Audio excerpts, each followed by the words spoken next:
This is my true story. I came home exhausted from work and found my husband in the kitchen smiling at me. He handed me a cup of tea he made himself. Something felt very wrong about the way he watched me hold that cup. Before I took a sip, I told him a lie. I said his brother Jake stopped by earlier and tasted this tea first. My husband's face turned white instantly. His hands began shaking violently. The teacup slipped from his trembling fingers and crashed to the floor. Then he frantically called his brother, asking if he drank the tea. That moment, I knew my husband tried to poison me. Before I tell you what I did, tell me where you are watching from and subscribe. I had a terrible day at work. My boss was demanding. My coworkers were difficult. I worked through lunch and stayed late to finish a project. By the time I got home around 7 in the evening, I was completely exhausted. All I wanted was to change into comfortable clothes and relax. I walked through the front door and immediately noticed something unusual. My husband was in the kitchen. This was strange because he never cooked or made anything in the kitchen. He always said cooking was my job. He would sit on the couch and wait for me to make dinner every night. But tonight he was standing by the stove holding a teacup. He turned when he heard me come in and smiled at me. But the smile was wrong. Too big. Too bright. It did not look natural on his face. His eyes did not match the smile. They looked tense and focused. He walked over to me, holding the cup carefully in both hands. He said he made me tea. My favorite chamomile tea. Said he thought I might be tired from work and wanted to do something nice for me. I should have been happy. Should have been grateful that my husband was finally being thoughtful. But instead I felt uneasy. Something about this situation felt off. He never did things like this. Never made me tea or coffee or anything. Never tried to take care of me when I was tired. So why today? Why now? He set the teacup down on the kitchen table in front of a chair. Told me to sit down and relax. Said I deserved it after a long day. I sat down slowly. The tea was still steaming. I could smell the chamomile. It smelled normal. Looked normal. But I could not shake the feeling that something was very wrong. My husband sat down across from me at the table. He did not have a cup of tea for himself. He just sat there, with his hands folded on the table, staring at my cup, staring at me, watching me with this intense focus that made my skin crawl. He started talking about his day, asking about mine, but his words sounded rehearsed, like he was reading from a script, like he was trying too hard to seem casual and normal. His leg was bouncing under the table. I could hear his knee hitting the wood over and over. He was nervous about something, anxious. There was sweat on his forehead, even though the house was cool. I picked up the teacup and held it in my hands, felt the warmth, through the china. My husband's eyes locked onto the cup. He stopped talking mid-sentence, just watched, waited. His whole body was tense, like he was anticipating something. I brought the cup closer to my face, smelled it again. Still just chamomile. Nothing unusual, but every instinct in my body was screaming at me not to drink it. Something was wrong. Very wrong. And I needed to figure out what before I put this tea anywhere near my mouth. I sat there holding that cup, and my mind started racing through recent events. Things that seemed unconnected before suddenly started forming a pattern. Last month, I got violently sick with what the doctors called stomach flu. I spent 2 days vomiting and in pain. Had to go to the emergency room because I was so dehydrated. The doctors ran tests but could not find a specific cause. Just said it was probably a virus. But I remembered now that I got sick right after drinking a smoothie my husband made me. He said he wanted to make me something healthy. I drank it, and within hours I was violently ill. Before that, there was the food poisoning incident. My husband made dinner one night, which was unusual. He said he wanted to surprise me. I ate the meal and got incredibly sick. Spent the whole night with stomach cramps and nausea. He did not eat the same food. Said he already ate earlier. I was sick for 3 days after that meal. Then there were the headaches. Terrible headaches that started about 4 months ago. They came out of nowhere. I never had headache problems before, but suddenly I was getting these intense migraines that made me unable to function. I went to doctors. They ran tests, found nothing wrong, prescribed medication that did not really help. I tried to think about when the headaches started. They began around the same time my husband started making me coffee in the mornings. He would bring me a cup of coffee in bed. Said he was trying to be a better husband. I thought it was sweet, but now sitting here holding this tea, I realized the headaches only happened on days when I drank his coffee. On days when I made my own coffee or skipped it entirely, I felt fine. How did I not see this pattern before? How did I miss all these signs? My husband had been making me sick for months, slowly poisoning me, and I thought it was just bad luck. Thought my body was being sensitive. Thought I had developed new health problems. But it was him. All along, it was him. I looked at my husband sitting across from me. He was still staring at the teacup in my hands, still waiting for me to drink it, his leg still bouncing nervously, sweat still on his forehead. This was not the first time he tried to poison me. This was just the first time I realized what was happening before I consumed whatever he put in front of me. I thought about why he would do this. Why would my husband want to hurt me? Want to make me sick? Want to kill me? Then I remembered something else. Something I found 3 days ago that I had been trying to forget about. Something that now made perfect sense in the context of poison tea and months of mysterious illnesses. I found a life insurance policy, a policy on my life, worth $2 million, with my husband as the only beneficiary. 2 million reasons why he might want me dead. 3 days ago, I was looking for our tax documents in my husband's office. He kept all our important papers in a filing cabinet in there. I needed our W-2 forms because I was doing some financial planning. I opened the cabinet and started going through folders looking for the right documents. That was when I saw a folder labeled insurance. I pulled it out thinking it was our health insurance or car insurance, documents we already knew about. But when I opened the folder, I found something I had never seen before. A life insurance policy. On me. My name was on it as the insured person. The policy was for $2 million. $2 million! I stared at that number in shock. The policy was dated 6 months ago. 6 months. Around the same time, I started having all these health problems. Around the same time, my husband started being unusually nice and making me food and drinks. The beneficiary listed was my husband. Only my husband. Not split with family members. Not going to any charity. Just him. He would get $2 million if I died.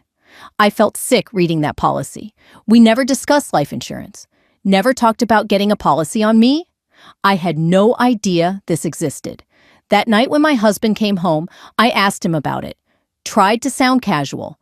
Said I found the life insurance policy while looking for tax documents. Asked him why he took out such a large policy without telling me. He barely looked up from his phone. Said it was just standard financial planning. That responsible couples have life insurance on each other.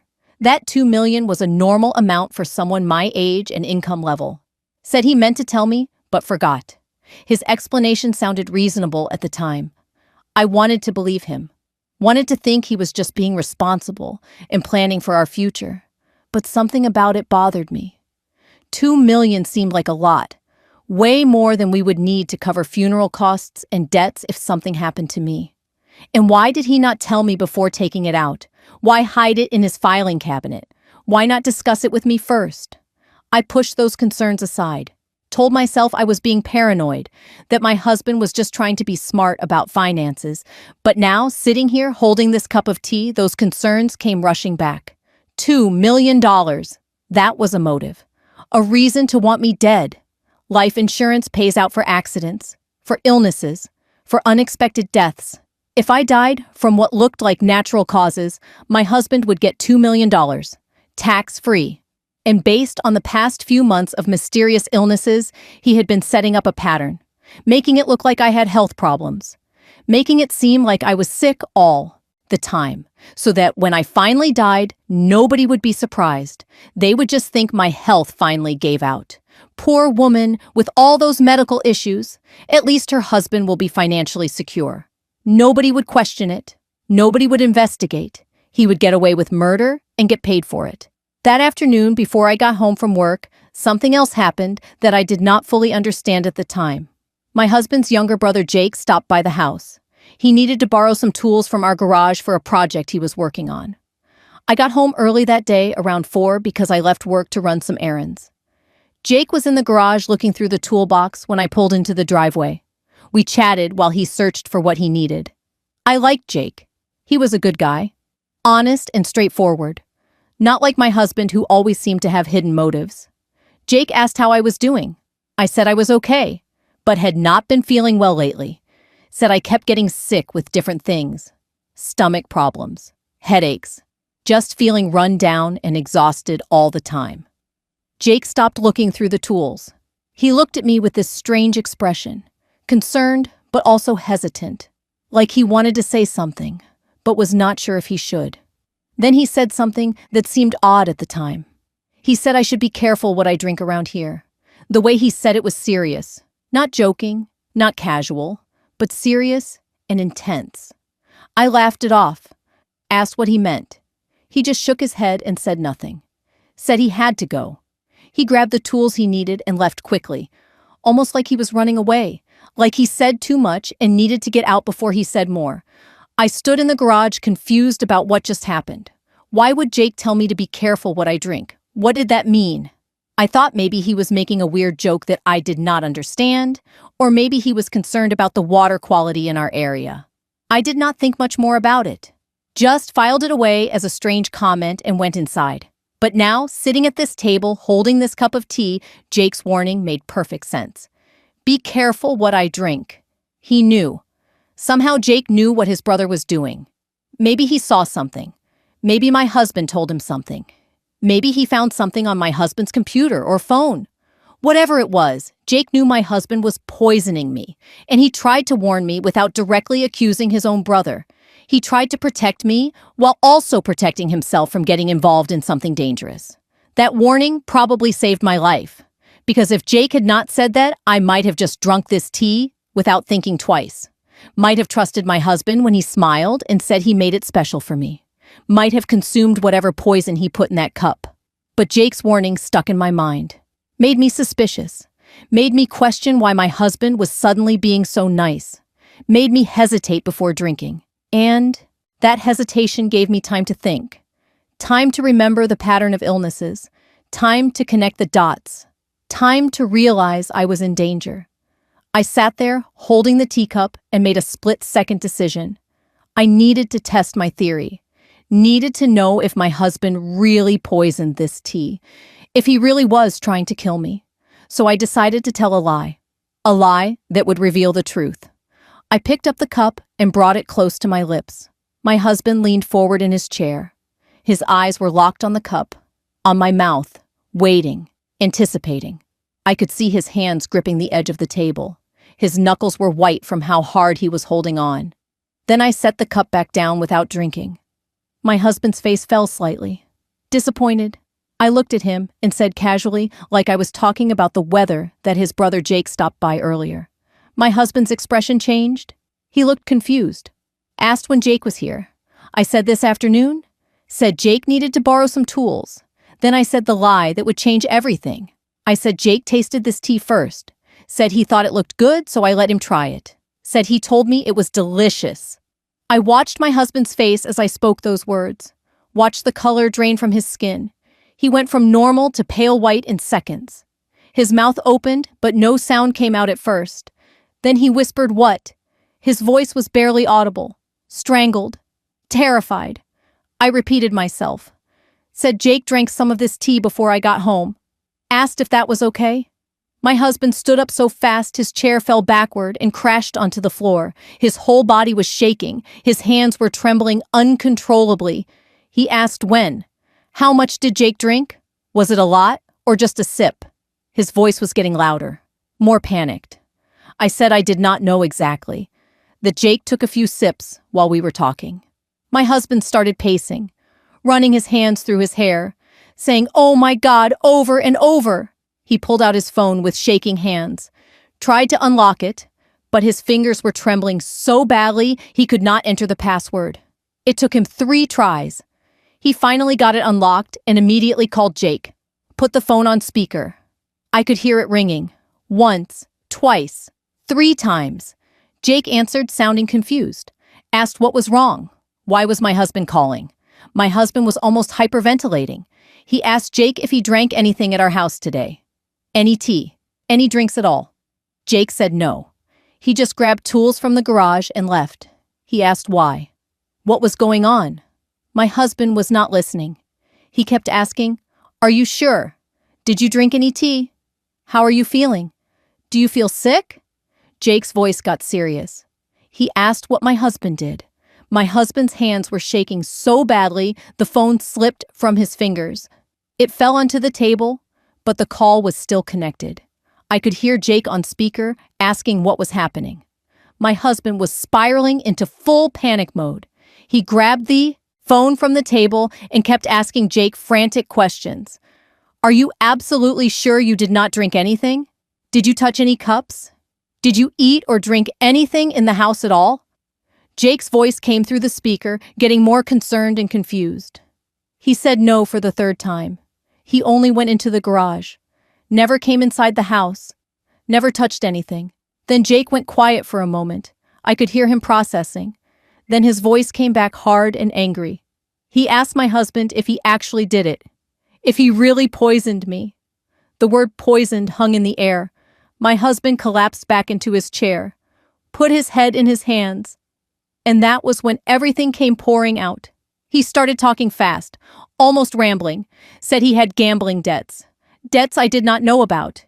He owed dangerous people money. A lot of money. Over $300,000. People who threatened him, who said they would hurt him if he did not pay. He said he did not know what else to do. He needed money fast. The life insurance policy was the answer. $2 million would pay off his debts and leave him with plenty left over. He said I was in the way of the life he deserved, that he could start fresh without me, without the debts, without the stress. He talked about me like I was an obstacle, a problem to be solved, not a person, not his wife. Jake was silent on the other end, probably in shock.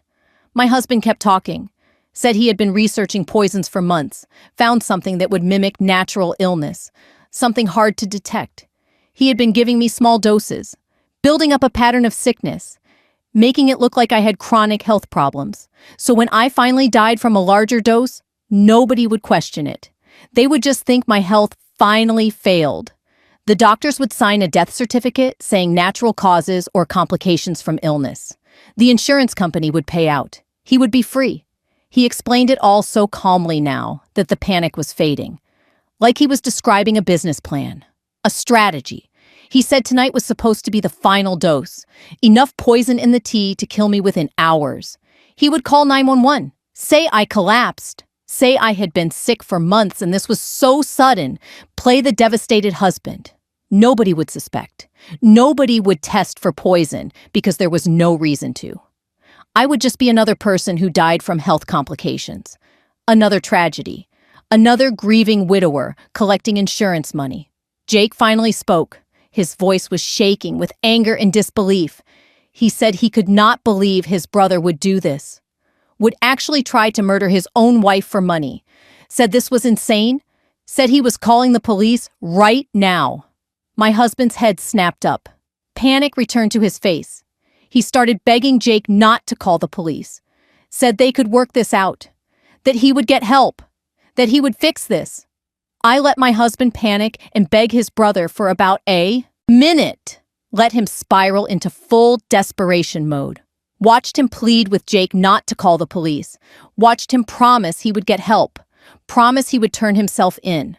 Promise anything to make this go away. Then I spoke. My voice was calm and clear. I said Jake did not drink the tea. The room went silent. My husband's head whipped around to look at me. His face was confused, terrified. He asked what I meant. I repeated myself, said Jake never drank the tea. That I lied. Jake was never inside the house today. Never saw the tea. Never tasted it. Never touched it. I made the whole thing up. My husband stared at me like he could not process what I was saying. His brain was trying to catch up, trying to understand. I explained that Jake warned me this afternoon, told me to be careful what I drink. I did not understand at the time, but his warning made me suspicious. made me question why my husband was suddenly making me tea. So I decided to test him, decided to lie and see how he would react. His reaction told me everything I needed to know. Told me the tea was poisoned, told me he was trying to kill me. My husband's face went through several emotions: confusion, horror, realization. He understood what just happened. He confessed everything, admitted to poisoning me, explained his whole plan, all because he thought his brother accidentally drank the poison meant for me. He fell for the lie completely. Jake's voice came through the phone speaker. He said he had been recording this entire call from the moment my husband started panicking. Said he recorded the full confession. Every word about the gambling debts, about the life insurance policy, about researching poisons, about slowly poisoning me over months, about planning to kill me tonight. All of it recorded. My husband looked at the phone in horror, started saying no over and over, started saying it was not what it sounded like, that he was confused, that he did not mean any of it. But it was too late. The confession was clear, detailed, undeniable. He admitted everything while thinking he was trying to save his brother's life.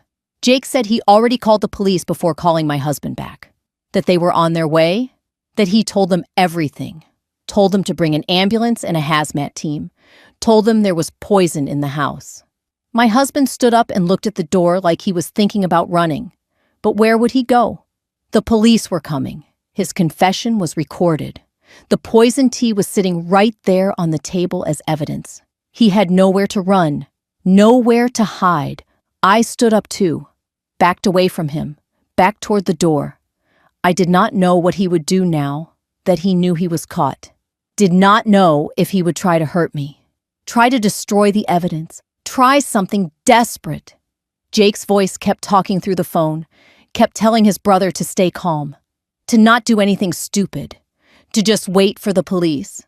I heard sirens in the distance, getting louder. The police were close. My husband heard them too. He looked at me with something between anger and desperation, asked why I did this to him, why I tricked him. I almost laughed, asked if he was serious right now.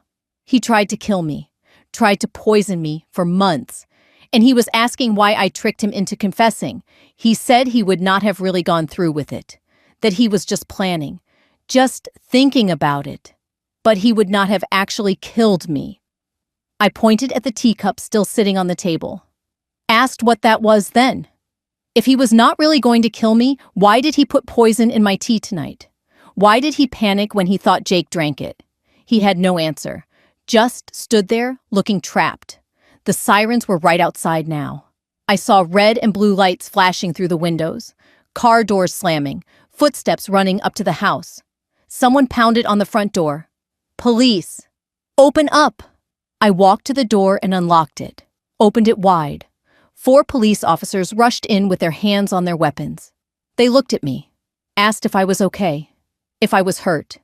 I said I was fine, but pointed to the teacup on the table, told them it was poisoned, that my husband tried to kill me. The officers looked at my husband, told him to put his hands where they could see them. He raised his hands slowly, started saying this was all a misunderstanding, that his wife was confused, that he would never hurt her. One of the officers told him to be quiet, asked me to explain what happened. I told them everything about the months of mysterious illnesses, about finding the life insurance policy, about Jake's warning, about the confession Jake recorded. Jake was still on the phone. I picked it up and handed it to one of the officers. Jake explained he recorded everything, that he could send them the file right now. The officer took Jake's contact information.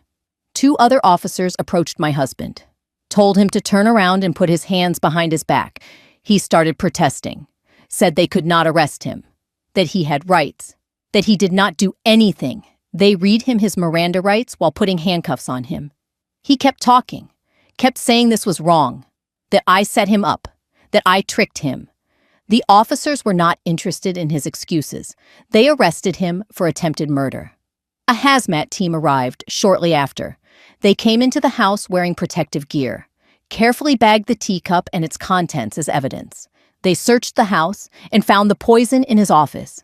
Hidden in a drawer behind some files, they found printed research about poisons and dosages, found evidence of the gambling debts, found everything that proved he was planning this. One officer asked me to come to the hospital to get checked. They wanted to run tests, see if there was poison in my system from previous attempts. I agreed. Before I left, I watched them put my husband in the back of a police car. He looked at me through the window. No longer scared or desperate, just angry now. The police drove me to the hospital while the hazmat team finished collecting evidence from my house. At the hospital, they took me straight to the emergency room. Doctors and nurses asked me dozens of questions about my health over the past 6 months. I told them about all the mysterious illnesses, the stomach flu that sent me to the ER, the food poisoning, the headaches, the exhaustion. They took blood samples, lots of blood, said they were testing for various poisons and toxins, said it might take a few days to get full results. They did a complete physical exam, checked my heart, my liver, my kidneys, all the organs that could be damaged by poison. They hooked me up to an IV, said they were giving me fluids and something to help flush any remaining toxins from my system. A detective came to the hospital to take my statement. She sat by my bed with a notebook and recording device, asked me to tell her everything from the beginning.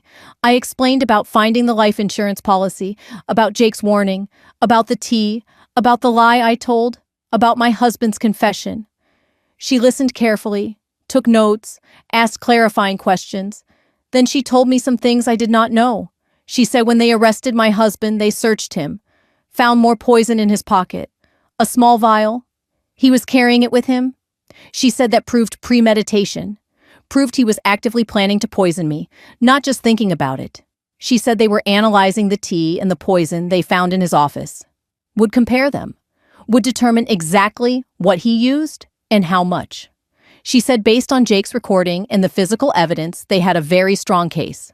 My husband would likely face attempted murder charges, possibly multiple counts if they could prove the previous poisoning attempts. She asked if I knew about the gambling debts. I said no. I had no idea. She said they were investigating that too, talking to the people he owed money to, building a complete picture of his motives. Jake called me while I was in the hospital. He was crying, said he was so sorry, that he should have said something sooner, should have warned me more directly. I told him he saved my life, that if he had not warned me to be careful what I drink, I might not have been suspicious of the tea, might have just drunk it without thinking. He said he saw text messages on his brother's phone a few weeks ago, messages about poisons and dosages. He confronted his brother, who said it was research for a novel he was writing. Jake did not believe him, but did not have proof, did not know what to do. So he tried to warn me without directly accusing his own brother. I told him I understood, that family loyalty is complicated, that he did the right thing by recording the confession and calling the police. The blood test results came back 2 days later. The doctor said they found traces of antifreeze in my system. Not enough to kill me, but enough to make me sick. Enough to cause the symptoms I had been experiencing. My husband was charged with attempted murder and multiple counts of poisoning. The evidence against him was overwhelming.